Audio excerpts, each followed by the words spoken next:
우리 집에 조카 손녀가 태어났어요.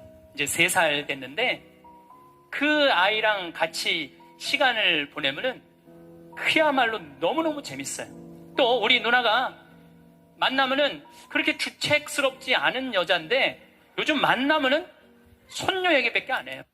1900년도에 조선이 무너져버려요. 500년 동안 양반 상놈이 있었어. 여기 계신 분들 뭐 다 지금 족보 있다고 그러죠? 나도 사실은 우리 집 족보 있다고 그러지만은 이게 얼마나 믿어야 될지 몰라. 왜냐하면은 조선시대 양반이 10%밖에 안 됐어요. 100명 중에 10명만 양반이었어요. 충청도가 10%, 경상도는 4%밖에 안 됐어요. 그러면 90%는 다 뭐야? 상민이야, 상민. 노예든 노비든 뭐 백정이든 전부 다 서름 받고 살았어요. 옛날에 노비가 얼마나 서름을 받고 살았느냐면은 말을 타고 지나가다가도 양반 집을 지나가면은 양반 이 담이 시작되는 곳에서 말에서 내려야 돼요. 말을 끌고 가다가 양반 담이 끝나는 데서 다시 타고 갔어요. 만약에 그냥 말 타고 지나가다가 걸리면은 멍석마리로 맞았어요. 그러니까 그냥 수백 년 동안 서러웠던 게 1900년대 순식간에 무너져 버렸어. 양반 상놈 계급이 무너져 버렸단 말이야. 이제 뭐만 하면 출세할 수 있어? 공부만 하면 출세할 수 있었던 거예요. 공부만. 여러분들은 감옥에 가고 싶어도 갈 수가 없어. 누가 돈을 줘야지 감옥에 가볼까? 누가 돈을 줘야지. 우리나라 역대 대통령들 한번 생각을 해봐. 이승만 대통령 초대 대통령이야. 그런데 한국에서 죽었어 못 죽었어요? 하와이에서 죽었어. 하와이에서 망명해갖고 대통령이 박정희 대통령 총 맞아 죽었어요. 김영삼 김대중 대통령 자기네들이 젊었을 때 민주화 운동하면서 감옥에 많이 갔어. 그러니까 나이 드셔서는 이제 안 간다고. 그래도 뭔가를 해야 될 것 같으니까 아들들이라도 갔다 오라고 아들들 보냈잖아. 아들들. 아버지가 대통령이 했으면 뭐해. 전두환 노태우 대통령 감옥에 갔잖아요. 노무현 대통령 뛰어내려 죽고. 여러분들 혹시 손자가 너무너무 똑똑해. 아이고 대통령감이야. 이 얘기는 뭐냐면 아이고 꼭 감옥 갈 놈이야. 이 얘기하고 똑같은 거야. 평생을 살면서 40의 과부가 되었고 자식을 6을 키웠대요. 그야말로 뼈가 빠지게 살았대. 뼈가 빠지게. 근데 신부님이 본당 신부님으로 딱 오시더니 누가 고생만 하다 죽으라고 그랬느냐고. 예수님이 그런 적 한 번도 없다고.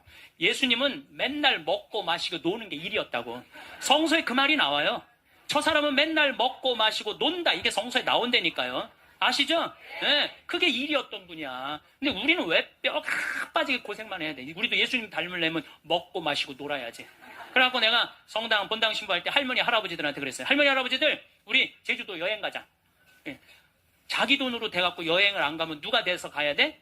자식들이 돼야 되잖아요. 근데 누가 늙은 엄마 데리고 제주도 여행을 가요? 신혼여행이나 가지. 그래갖고 돈 걱정하지 말아라. 여기 헌금봉투에 돈 많다. 이걸 가지고 가자. 라고 성당 예산으로 할머니 할아버지 200명 데리고 제주도를 4박 5일 갔었어요. 그런데 딱 비행기를 탔는데 그 기장님이 딱 능평성당 노인대학 대건 노인대학 할머니 할아버지들 환영합니다. 즐거운 여행 되시죠. 할머니들이 깜짝 놀라는 이게 뭔 소린가. 평생 그런 대우를 받아봐요. 비행기 기장님이 여행 잘하시라고 그러니. 그리고 이제 마라도를 가는데 그날따라 날치가 날아가는데 막 30m씩 날치가 날아가는데 막 기가 막힌 거예요. 그러니 이 할머니들이 신부님이 손잡고 회 먹으러 가지, 배 타러 가지. 얼마나 신나요. 그러면서 그 할머니, 마리아 할머니가 그래요. 내 평생 신부님하고 산 3년처럼 행복했던 적은 없다는 거예요. 신부님이 청와대도 데리고 가고. 청와대도 여러분들, 청와대도 신청만 하면 다 들어갈 수 있어요. 청와대도 신청만 하면 다 들어가.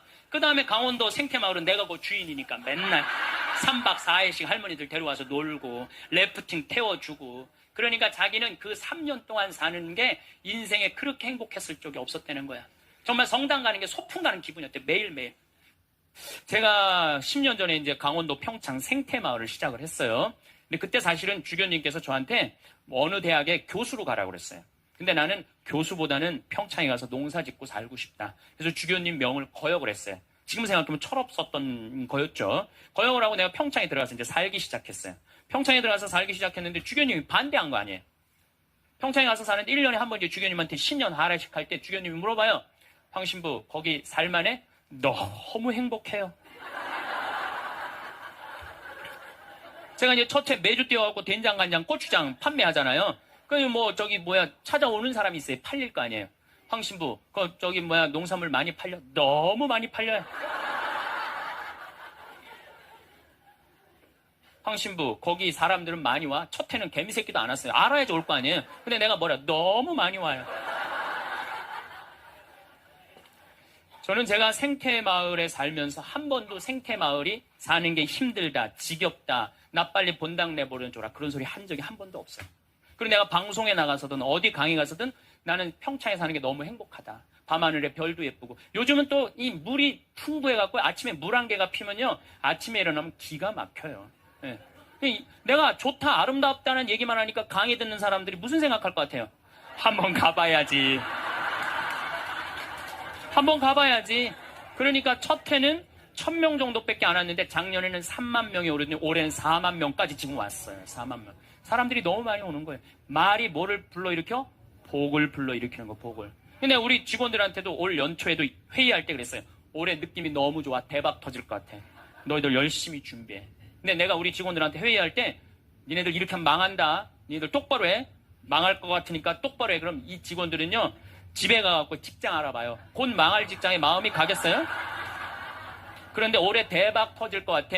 마음이요. 벌써 놓이는 거예요. 그래서 내가 우리 직원들한테 8월 말까지 예약이 2월 달에 참으면 내가 니네들 유럽 저기 뭐 기차여행 데리고 갈게. 내가 그랬어요. 그랬는데 12월까지 예약이 꽉 찬 거예요. 그래갖고 오늘 이 여행 그거 저기 뭐야 보증금 내라고 왔어요. 그래서 23명 우리 직원들 데리고 내년 유럽에 다 가요. 예.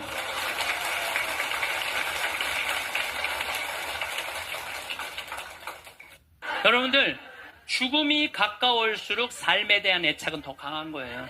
죽음이 가까울수록 삶에 대한 애착은 더 강한 거예요. 그러니까 어머니 사진 찍읍시다. 영정 사진 찍읍시다. 자식들이 못 들이대요. 또 여러분들 그 수상한 그녀라는 거 봤어요? 할머니가 마지막에 예쁠 때 영정 사진 찍는다고 그러잖아요. 예. 본인들도 영정 사진 안 찍어요. 찍으면 죽어야 되는 줄 알고. 그렇게 죽기 싫어하는데 영정 사진 찍어. 그러니까 이제 마지막에 언제 찍느냐면 막 순노막 일보 직전에 엄마 영정 사진 하나를 준비 못 해놓은 거야. 이걸 찍는 거야, 이걸.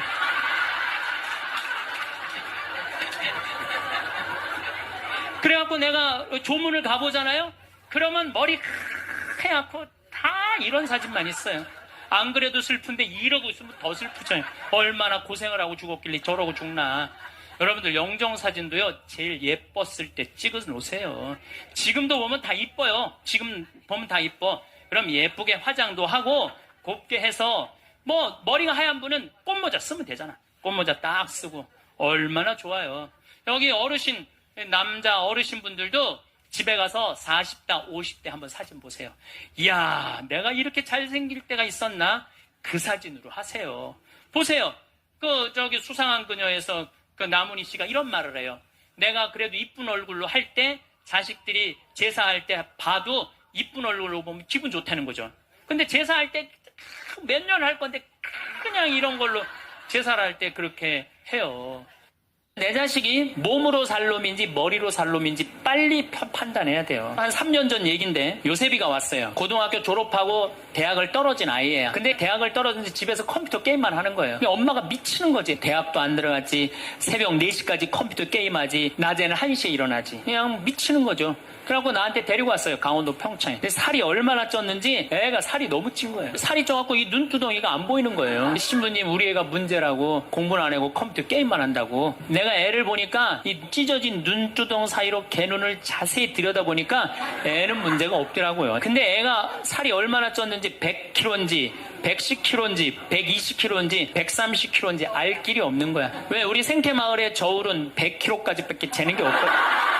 올라가면 막 뱅글뱅글 도는 거 저울이. 그래서 내가 고추밭 방앗간에 나갈 때 달아봐라. 그랬더니 얘가 몇 킬로가 나냐 130kg가 나서. 그래갖고 일단은 놔두고 가라고 엄마는 갔어요. 근데 애가 참 건강한 애예요. 정신도 맑은 애 아이고 부모 입장에서 문제인데 내 눈에는 문제가 아니더라고. 너 밭에 나가서 일 좀 해라. 다 큰 애니까 밭에 나가서 일을 하고 일주일 지나고 난 다음에 관리장한테 물어봤어요. 걔 어떠냐고. 그랬더니 관리장이 넘버1이라는 거예요. 엄마는 문제라고 데리고 왔는데 우리 생태마을의 관리장은 넘버1이라는 거. 일도 잘하고 성격도 좋고 기가 막히더라고. 뭐 어떻게 일을 잘하냐 하니까 게으름을 안 핀다는 거예요. 여러분들 얘가 몸으로 살래요? 머리로 살래요? 몸으로 살래죠? 몸으로 살래를 머리로 살라 그러면 얘가 머리가 돌 것 같아 안 돌 것 같아요? 그러니까 내가 몸으로 살지 머리로 살지 빨리 빨리 구분할 줄 알아야 돼요. 그래갖고 애가 너무 괜찮으니까 6월 달에 우리 생태마을에 앞에 강이 흐른단 말이에요. 거기서 래프팅을 합니다. 그래서 래프팅 가이드를 자격증을 따라고 그랬어요. 그랬더니 우리 래프팅 가이드 팀장이 신부님 다른 아이는 다 따도 얘는 못 땁니다. 왜냐하면 이 가이드 자격증 체육학과 애들이 따는 거거든요. 배를 뒤집었다가 폈다가 강물에 뛰어 들어갔다가 강물에 또 올라오고 그래야 되는데 130kg짜리가 강물에 한번 빠지면 그만이지 어떻게 자격증을 땁니까? 그래도 우리가 협회 사람들하고 잘 아니까 좀 어떻게 따게 좀 해라. 얘가 금요일날 따갖고 왔어요. 기가 막힌 거죠. 어떻게 땄냐 그러니까 그 주간에 비가 오지 않아 배가 강바닥에 단 거야. 그래갖고 들어왔다 나갔다 자격증 따갖고 왔어요. 그리고 아이가 가이드를 하는데 인기가 최고예요. 너무너무 잘하는 거야. 9월 달에 엄마가 와서 보니까 아들이 130kg짜리니까 116kg가 된 거야. 그러니까 살이 홀쭉 빠지고 눈빛이 초롱초롱해진 거야. 그러니까 엄마가 가자 공부하러.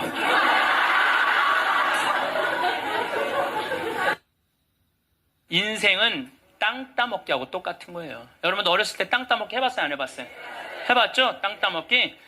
동그라미 운동장 그리고 신발 이렇게 돌려갖고 10원짜리로 3번 튀겨갖고 들어오면 내 땅, 못 들어오면 내 땅 아니고 그러다가 점점 땅이 좁아지는데 금이 닿으면 닿니 안 닿니 머리끄댕이 막 싸우고 그러잖아요.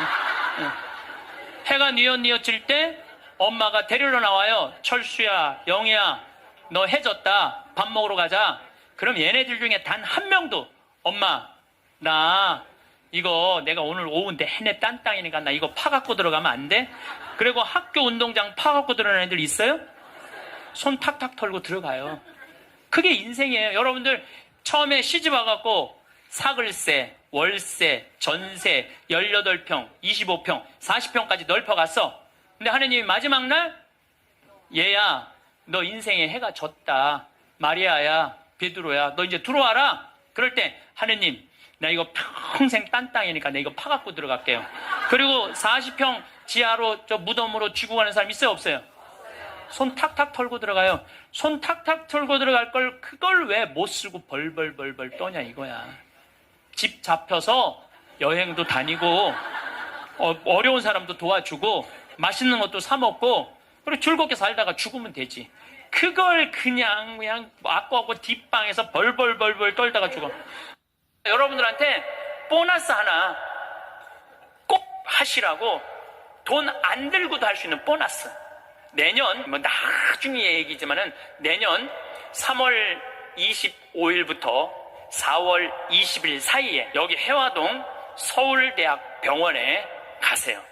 서울대학병원에 가면은 그 꼭대기 층에 식당이 하나 있어요. 그 식당에 가서 비싼 거 시키지 마세요. 쟁반짜장도 팔더라고요. 그럼 3명이 갖고 쟁반짜장 15,000원짜리 시키면은 셋이서 충분히 먹어. 거기서 한 11시 반쯤에 가세요. 괜히 12시 의사들 직원들 올라올 때 그때 가서 먹지 말고 미리 한 11시 반쯤에 가서 거기 가서 쟁반짜장을 드세요. 왜 거기서 쟁반짜장을 먹으라고 말씀드리느냐 하면은 거기서 보이는 경치가 경복궁, 창덕궁, 창경궁, 비원, 청와대까지 다 보이는데 새순이 막 돋아날 때 그 경치가요 너무 멋있어요. 나도 서울대병원에 이제 1년에 한 번씩 강의를 가는데 거기서 식사 대접을 받았는데 거기서 밥을 먹는데 이렇게 내려다 보니까요 조선 27대 왕 부럽지 않더라고요. 아니 어떤 왕이 거기서 왕궁을 내려다보고 밥을 먹는 사람이 어딨어.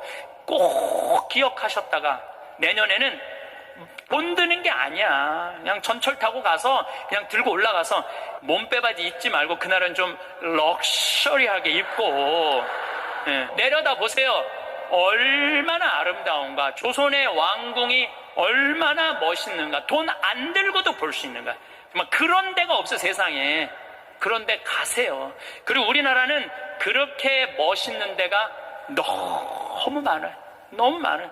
돈 많이 안 들고도 하루에 그저 5,000원, 10,000원만 들고 여기 춘천 벚꽃 필 때 전철 타고 춘천만 갔다 와도 얼마나 멋있어요. 나중에 하지 말고 제발 무슨 돈으로 집 잡혀서 나중에 하지 말고 제발 그렇게 좀 다녀오세요. 85살 된 할머니예요. 70에 아들이 그러더래요. 어머니 나 이제 어머니 어차피 모셔야 되고 어머니도 이제 나하고 같이 살아야 되지 않느냐.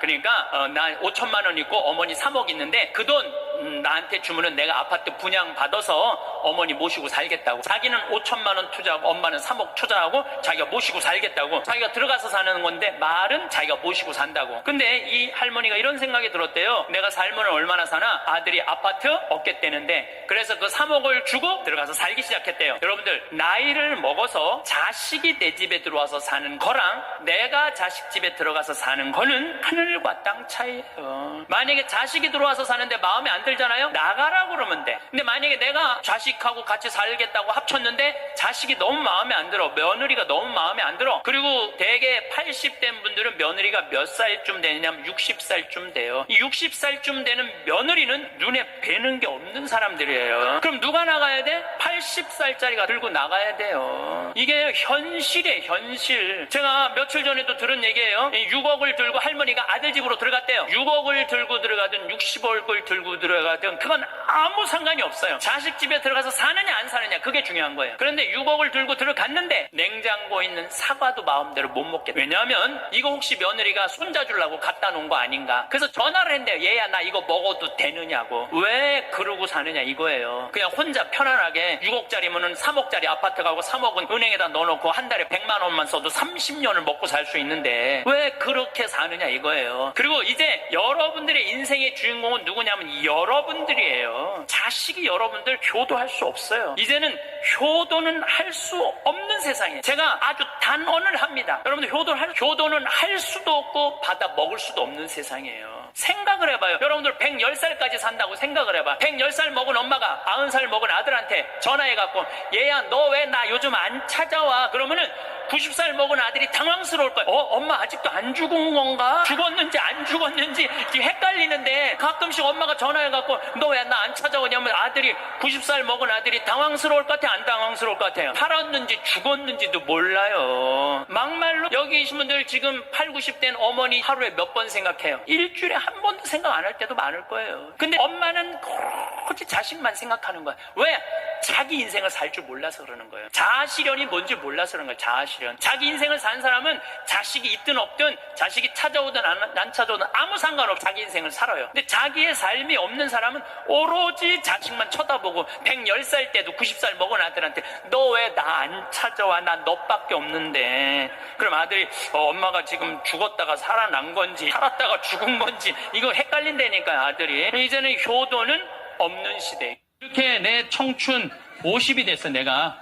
그랬더니 교구청에서 부르더니 황 신부님, 평창 생태마을 꾸민 경험을 가지고 여주의 땅이 15만 8천 평이 있대. 15만 8천 평. 여기 10배야. 평창보다 10배. 그거를 좀 꾸미라는 거야. 4년 전에. 그래갖고 내가 여주 군청에 들어갔더니 신부님 거기는 안 되는 데라는 거예요. 안 되는. 왜 안 되느냐? 여기는 수질관리 지역이기 때문에 한강 2km밖에 안 남았기 때문에 여기는 이렇게 큰 건물을 허가를 해줄 수가 없다는 거예요. 나 너무 하고 싶은데 허가 받을 수 있는 길이 뭐냐? 그랬더니 국회에 올라가래. 국회에서 해결해 줘야 된대. 우린 또 그렇게 되면 바로 해요. 국회 갔어요. 그래갖고 해당 지역 국회의원을 만났어요. 나 우리나라 국민들이 맨날 먹고 마시는 데만 있는 게 아니라 정말 정신적으로 쉴 수 있는 공간을 만들고 싶다. 그래서 여기 하고 싶다. 그랬더니 국회의원이 딱 보더니 신문 이거 안 되는 거라고. 근데 한마디 했어. 내가 안 되니까 여기 왔지 되면 오겠냐고.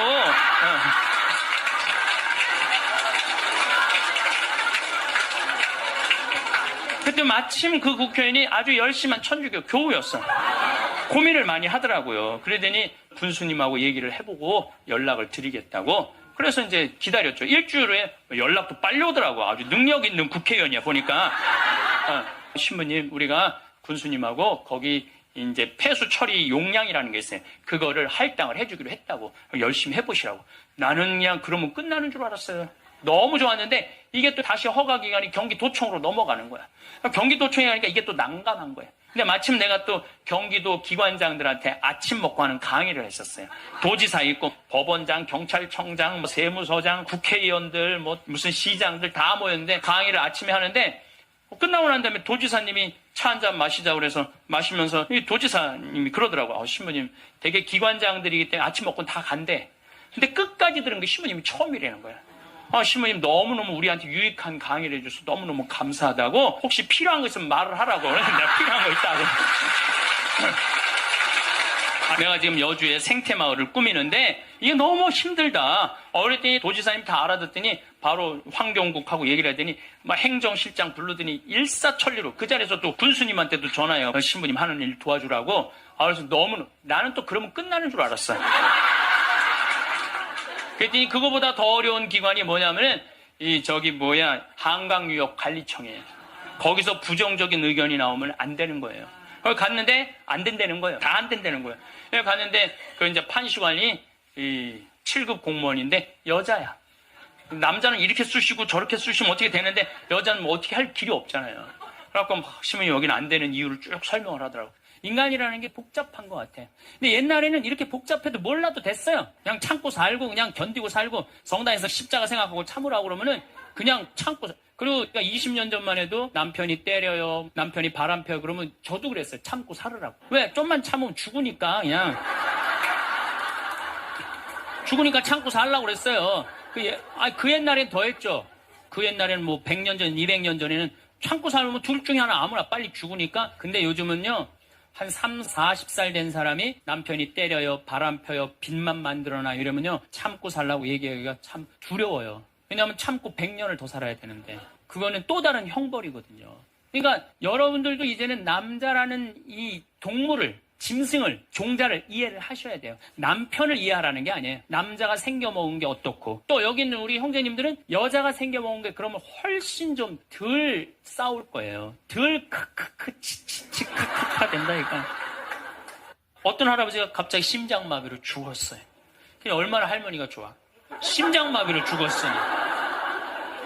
병원에 가니까 의사가 딱 청진길 대더니 할아버지 돌아가셨다고 심장마비로 영안실로 모시라고. 그래갖고 이제 영안실로 할머니가 이제 이렇게 할아버지 뒤를 따라가는데 이 할아버지가 가다가 깨어난 거예요. 깨어나갖고 이제 할머니가 뒤 따라온단 말이야. 그러니까 나 좀 살아났으니까 얘기 좀 해달라고 막 그러니까 이 할머니가 못 들은 척. 할아버지가 조금 있으면 완전히 이제 냉동고로 들어가게 생겼단 말이야. 말은 안 나오고 더 애절하게 나 좀 살아났으니까 얘기 좀 해달라고. 그러니까 이 할머니 하시는 말씀이 할아버지 다리를 치면서 이 양반아 의사가 죽었대는데 아들이 추석날 와갖고 용돈을 주고 갔는데 딱 10만 원을 주고 갔다. 그러면은 이때부터 미치는 거예요. 이때부터 속이 끓기 시작하는 거예요. 젊었을 때는 자식 키우는 재미로 보는 재미로 그렇게 했는데 지금은 이제 내 몸 하나도 이제 건사하기 힘들고 죽지도 않으니까 막 속이 미치는 거예요. 어디 가서 얘기하고 싶은데 창피해요, 안 창피해요? 창피합니다. 그러니까 이제 누굴 찾아오냐면 이제 본당 신부를 찾아옵니다. 저를 이제 찾아오는 거죠. 신부님, 내 말 좀 한번 들어보세요. 할머니들이 내 말을 들어보라고 그러면은 이제 몸 아픈 거, 아들이 이해 안 해준 거 이런 것만 하면 내가 다 알아듣는데 그리고 이제 53년부터 우리 지금 70대, 80대 되는 할머니, 할아버지들한테 잘해야 돼요. 53년부터 62년까지 똥구멍이 찢어지게 가난하게 고생한 얘기 합니다. 전 정말 몰랐어요. 똥구멍이 찢어지게 가난하다는 얘기를 참 많이 들었는데 그래서 할머니한테 한번 물어봤어요. 할머니, 똥구멍이 찢어진 게 뭐예요? 신부님, 말도 마십시오. 6.25 전쟁 때 여러분들 2차 세계대전에 쏟아놓은 폭탄을 그거 남은 폭탄 우리나라에 다 쏟아붓어요. 그러니 전쟁 끝나고 뭐가 있어요? 전부 다 폐허가 돼갖고 아무것도 없죠. 가을에 우리나라가 한 85% 이상이 소장농이에요. 겨우 자기 해 먹을 거 그것밖에 안 됐어요. 전쟁 끝나고 9월에 추수를 합니다. 9월에 추수를 하면 먹을 게 언제 떨어져요? 2월에 떨어져요. 그 보리는 언제 펴요? 5월에. 여러분 오시면서 보리밭 보셨어요? 보리밭 이렇게 있는 거. 5월에 이제 보리가 피면은 2, 3, 4, 5월을 견뎌야 되는데 먹을 게 있어요? 없죠. 그러니까 산에 풀뿌리 캐서 먹고 나물 캐서 먹고 그것도 모자라면 이제 뭐를 캐서 먹느냐 하면 소나무 껍질 안에 하얀 속살 그거를 벗긴다 그래요. 그걸 벗겨갖고 말린다 그래요. 말려갖고 그걸 간대요. 옛날 할머니들 생각나시죠? 그걸 갈아갖고 국에 넣어서 먹으면 국이 빨간데 국을 먹으면 배가 불러대. 또 거기다 밥을 해서 먹어도 배가 그렇게 불러대. 옛날엔 배가 고파 죽겠는데 배 부르면 최고 아니에요. 이제 배는 부르는데 문제는 이게 섬유질이 엄청나게 강한 거예요. 이게 야채나 채소나 과일의 섬유질하고 틀리대요. 그래갖고 이제 이게 들어가면 소화가 안 되고 딱딱하게 굳는 거예요. 수분이 빠지고. 대장에 가면 이제 딱딱한 돌덩어리로 굳는 거예요. 딱딱한 돌덩어리로 굳은 걸 빼내려고 그러니 똥구멍이 찢어지는 거예요. 신부님, 똥구멍이 찢어지게 가난하게 고생한 얘기. 그리고 내 자식만은 고생을 시키지 않으려고 정말 내가 먹고 싶은 거, 쓰고 싶은 거, 다니고 싶은 거 안 하고 논 팔고 소 팔고 정말로 고생해서 내 자식을 키워놨는데 내가 늙어서 이해해달라고 그러는데 아니 이 10만 원을 갖다 줬으면 내 신부님 억울해서 못 살겠다, 분해서 못 살겠다, 그 얘기를 해요. 이 얘기가 사실 남 얘기가 아니에요. 울산에서 한 할아버지가 전화를 했어요. 경찰서에. 작년에 신문에서 제가 읽은 내용이에요. 나 경찰한테 이렇게 얘기하는 거, 두유 2개로 10일을 버텼다. 두유 2개로. 난 지금 죽을 것 같다. 나를 좀 살려줘라. 그래서 경찰이 가서 문을 따보니까 할아버지가 뼈밖에 안 남은 거야. 10일 동안 두유 2개로 먹었으니 뭐가 물 10일 먹은 거하고 똑같잖아요. 그래갖고 이 할아버지 뭐 누구 돌볼 사람 없나 했더니 할머니가 1년 전에 돌아가신 거야. 여기 우리 할아버지들 많이 와서 앉아 계신데 여러분들 오늘 강의 다 까먹어도 좋아. 정말로 다 까먹어. 이것만 안 까먹으면 돼요. 여러분들은 무슨 일이 있어도 할머니보다 하루 먼저 죽어야 돼. 무슨 일이 있어도 누구보다 먼저 죽어? 할머니 죽으려고 그러면 너 죽지 마. 나 죽기 전에 죽지 마. 그리고 먼저 죽어야 돼요. 그러니까 여기 효자 열보다요 악처 하나가 낫다니까요. 효자가 하루 종일 같이 있어줘요? 같이 잠자줘요? 못하는 거예요. 악처가 같이 밥 먹어주고 같이 있는 거예요. 그러니까 여기 오늘 할아버지들은 제발 할머니들 가슴 아픈 일 하지 마세요. 그냥 마누라가 시키는 대로 하고 사세요. 머리 깎으라 그러면 가서 머리 깎고, 목욕하라면 목욕하고, 내복 추우니까 내복 입으라면 내복 입고, 내복 벗으라면 벗고, 시키는 대로 하고 사세요. 시키는 대로. 나이를 먹으면 또 어떤 문제가 있냐면 안 보이죠? 안 들리죠? 기억력 까무락까무락 그러죠? 여기 아프죠? 저기 아프죠? 그러면 그 입에서 나 행복하다, 나 기쁘다 이런 말 나올 것 같아요. 아이고 지겨워, 아이고 사는 거 힘들어 죽겠어, 차라리 죽는 게 나, 맨날 이 말 할 것 같아요. 좋은 소리도 여러 번 들으면 짜증나는데 지겹다, 죽겠다, 섭섭하다는 소리 10년 이상 들으면요 정말로 죽고 싶을 만큼 힘든 거예요. 그러니까 2년 동안 말 안 하는 거야. 이 할머니도 그 집에서 사는 게 너무 자존심이 상하는 거야. 그러니까 나한테 전화해갖고 신부님 생태마을 방 하나 달래는 거야. 와서 살겠다는 거야. 나 아직도 건강하다 이거예요. 85살이 그것도 알몸으로 와서 나하고 산다는 거야. 알몸으로. 아니 내가 20살이 나하고 와서 산다고 그래도 살까 말까 고민을 지금 해야 될 판국인데 85이 아들한테 3억 다 주고 나한테 와서 알몸으로 살겠다고. 할머니 우리 생태마을은 피정집입니다. 그래서 할머니 드릴 방이 없습니다. 아니 내가 그 방 많은 거 아는데 왜 방이 그 많은 방이 비느냐 이거예요. 내놓으라는 거예요. 아니, 할머니 죄송하다고 우리는 피정집이라 내년 지금 10월 달까지 지금 실질적으로 거의 예약이 끝났어요. 할머니 드릴 방이 없어. 죄송해요. 그러니까 아니 방송 보면 우리 노인들 마음을 가장 잘하는 분이 신부님인데 막상 통화해보니까 보는 거하고 다르다 이거예요. 방송 보는 거하고. 그래서 이 할머니가 마지막 전화기를 내려놓으면서 나한테 한 방을 먹이더라고. 뭐라고 그러냐면은 전화 막상 해보니까 신부님이나 내 아들이나 다를 바 하나도 없다고, 똑같다고 전화 끊는 거예요.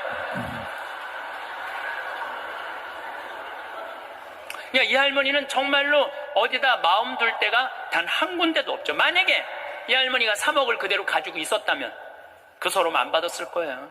그 서름 안 받고 그냥 자기 인생 사는 거예요. 아들은 아들 인생 사는 거고. 그럼 서로 섭섭할 것도 없어. 원수 될 것도 없어요. 근데 뭐가 원수가 되는 줄 알아요? 줄 거 다 주고 원수가 된다니까. 줄 거 다 주고 해줄 도리 다 해고도 원수가 된다니까. 그러니까 자식한테 돈을 주는 게 아니에요. 나이 먹어서요. 나이 먹어서 유일한 친구가 누굽니까? 남편이고 아내밖에 없어요. 제가 평택에서 본당 신부를 할 때 할머니 한 분이 남편이 평생 바람 피고 노름하고 술 먹고 나가서 딴살림 했어요. 근데 이 할아버지가 늙어갖고 중풍이 걸린 거예요. 중풍이 걸려갖고 반신불수가 되고 집에 들어온 거예요. 그러니 할머니가 믿겠어요, 안 믿겠어요? 믿죠. 나만 보면은 빨리 죽었으면 좋겠다. 매일 입버릇처럼 했어요. 그러니까 이 할아버지가 또 말도 못하는 중풍이 이제 와갖고 고해성사를 이제 이렇게 할머니하고 할아버지하고 같이 들어와요. 할머니가 이제 할아버지 잘못한 걸 다 나한테 얘기를 해줘요. 그러면은 할아버지가 그걸 받아들이면 되는데 안 받아들입니다. 할머니를 때리는 거예요. 내가 언제 그랬느냐. 그러니 내가 봐도 야, 저 할아버지 양심도 없구나. 그냥 젊었을 때 저러더니 늙어서 고해를 대신까지 해주는데 얼마나 고마워. 그런데도 그냥 그 할머니를 때리고 저렇게 구박을 하니 참 정말 빨리 죽었으면 좋겠다. 그런 생각을 했어요. 근데 그 할아버지가 돌아가셨어요. 마침 내가 있을 때. 그래서 내가 장례 미사를 해주고 할머니 손을 꼭 잡고 그랬어요. 할머니 이제 그동안 고생 많이 했으니까 이제 편안하게 집에 가서 이제 행복하게 쉬시라고 남은 여생. 할아버지 할머니를 보냈는데 그 밤 11시에 할머니가 전화를 했어요. 신부님 우리 집에 좀 와달라는 거예요. 한참 자는데. 왜 그러시냐고 그러니까 그 병상에 누워있던 남편이 없으니까 이 집이 그렇게 무섭고 쓸쓸하고 외롭고 허전하다는 거예요. 지금 빨리 와서 기도를 해달라는 거예요. 그래서 자다가 또 옷도 갈아입고 이제 내가 가고 그 할머니 이제 안수기도 해주고 이제 손잡고 기도해주고 오면서 늙어서 남편이 죽는다. 그날로 여러분들은 아무것도 안 해. 완전히 홀로 되는 거예요. 근데 미국은 먼 거리를 다니기 때문에 CD를 많이 듣고 다녀요. 그래서 내 CD를 누가 고소 준 거예요. 근데 그 CD 안에 무슨 내용이 들어있느냐면은 남자들 30년 동안 밥을 얻어먹었으면 양심이 있으면 설거지는 좀 해라. 30년 동안 밥 얻어먹고 설거지도 안 하는 게 그게 사람이냐? 그런 얘기를 했어요. 그런데 어떤 형제가 그 얘기를 듣고 자기는 20년 동안 결혼 생활하면서 한 번도 설거지할 생각을 안 했대요. 그 얘기를 듣고 집에 가서 설거지를 한 거야. 근데 아내가 밥 먹다가 끝나고 난 다음에 남편이 설거지하러 가니까 아내가 그래도 당신 미쳤냐고, 왜 안 했던 짓을 하냐고. 근데 내가 그런 소리 들어도 하라고 그랬어요. 그때 강의 때 아내가 그러더래요. 2번 설거지하게 하지 말고 그냥 미사해설이나 가라고 그러더래요, 아내가. 근데 그 형제는 설거지를 하고 미사해설을 간 거야. 그랬는데 미사해설 하기 전에 아내가 메시지를 보냈어. 여보, 나는 당신이 한 설거지를 다시 하고 있어. 하지만 나는 20년 결혼 생활 하는 동안 오늘처럼 행복한 적은 없어. 당신이 내 일을 덜어주기 위해서 설거지를 한 그 자체로 나 너무너무 행복. 메시지를 저한테 보냈어요, 형제님이. 신부님 너무 감사하다고. 그 얘기를 들으니까 그 돈 많은 회장님이 컵을 여기서도 여기 옮기지 않았던 분이 굉장히 마음이 처음으로 충격을 받았대요. 아내인데 종처럼 부린 자기가 너무 미안하더래. 그래서 그날 설거지를 했대요. 아내가 남편이 미쳤는 줄 알았대. 근데 아내가 설거지를 끝냈는데 너무너무 행복해 하더래요. 아내가 너무 행복한 모습을 보니까 청소기를 잡게 되더래요. 그 형제님이 저한테 참 인상적인 얘기를 했어요. 신부님, 내가 호텔도 가지고 있고 백화점도 갖고 있고 땅도 40만 평이나 있고 정말로 미국의 1%만 사는 집에서 살고 있는데 그게 하나도 행복에 도움이 안 돼. 진정으로 행복한 건 내 안에 웃음 속에서 내 행복이 들어있더라는 거예요. 자기는 이제 이렇게 행복할 수가 없다는 거예요. 목사님이 갑자기 신부님 우리 기도하자는 거예요. 당황스럽더라고. 신나게 뭐 놀다가 무슨 기도야. 기도하자고. 그래서 하자고. 목사님은 저보다 나이가 좀 많으셨어요. 근데 갑자기 무릎을 꿇더니 목사님이 1분도 안 돼서 통성 기도를 하는 거예요. 아버지 이러면서 당황스럽더라고요. 아니 우리 신부들이 뭐 아버지 통성 기도 해본 나는 한 번도 없거든요. 통성 기도를 해본 적이 평생 살면서 통성 기도를. 근데 1분 만에 목사님이 아버지 감사합니다 그러는데 나는 이렇게 옆에 앉아갖고 이걸 어떻게 해야 되나, 내가 같이 통성 기도를 해야 되나. 근데 뭐 이게 눈물이 나와야지 통성 기도를 하죠. 5분 동안 빨리 끝내시겠지. 5분 동안 계속 하시는 거예요, 기도를.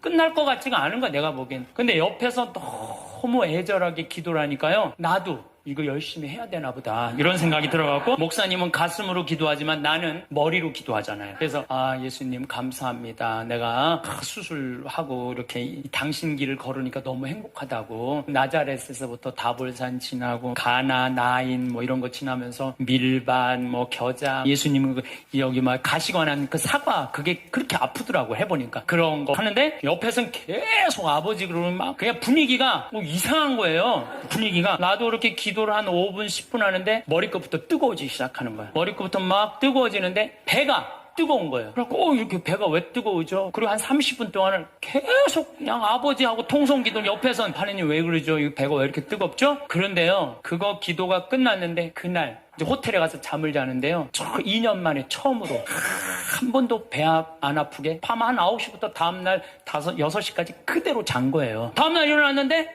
내가 2년 동안 맨날 밤마다 배가 찢어지듯이 아팠는데 안 아프고 일어난 거예요.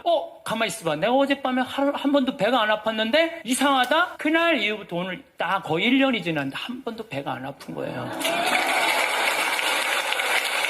여러분들 이게 너무 신기한 거예요. 왜 신기하냐면은 그날 막 배가 막 뜨거운 게 느껴졌거든. 그날 막 온몸이 뜨겁더니 그날부터 하나도 안 아픈 거예요. 그러니까 내가 1년 동안 강의를 250번을 해 매일 3시간 4시간씩 강의에 돌아다니는 거예요. 그래서 저는요 그날 목사님 옆에 너무 붙어서 기도한 게 내가 효과를 본 것 같아요. 하느님이 쐈는데 목사님한테 쐈는데 이게 내가 너무 붙어 있어갖고 잘못 맞으라고 나한테 오면 나한테.